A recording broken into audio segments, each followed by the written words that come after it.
As we told you earlier, it has been a long time coming. Some heads have finally rolled. Let's now take you to our city center studios where Kenyans Rita Tinina has the latest on that front. Rita.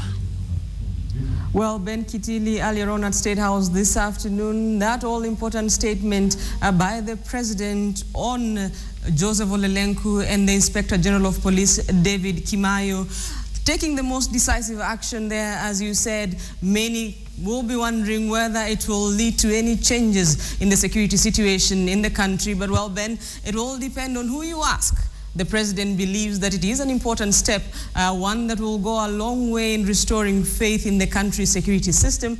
On the other hand, critics will obviously have a different story.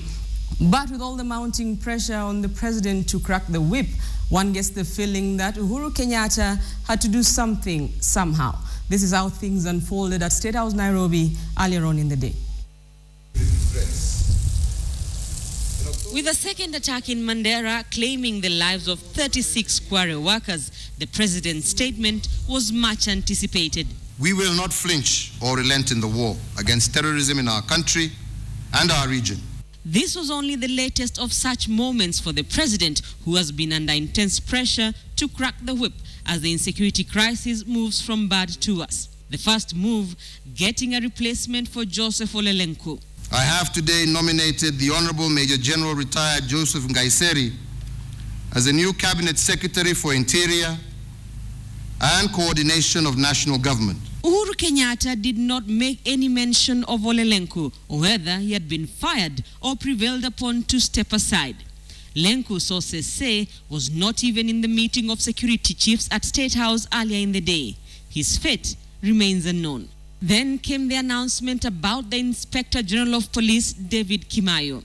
I held a meeting with the Inspector General of Police, Mr. David Kimaiyo, a man who has served this nation with dedication and commitment. Mr. David Kimaiyo offered to retire, and I have accepted the retirement request. At his Vigilance House offices, Kimaiyo confirmed as much, insisting this was not a resignation.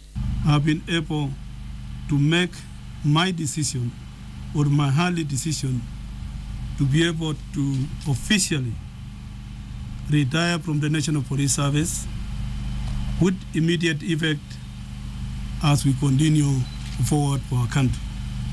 This has been prompted by personal matters. The 54-year-old David Ole Kimaiyo, who has served as Kenya's top cop for 3 years, had one more year to go with constitutional security of tenure. But now, his 34 years of service has come to a not-so-honorable end. Don't rush. As the country waits to see who will replace Kimaiyo, focus now turns to the President's choice to replace Ole Lenku, retired Major General Joseph Nkaissery. Nkaissery is the Kajiado Central MP, who was elected on an ODM ticket, but who has for months been warming up to the Jubilee coalition.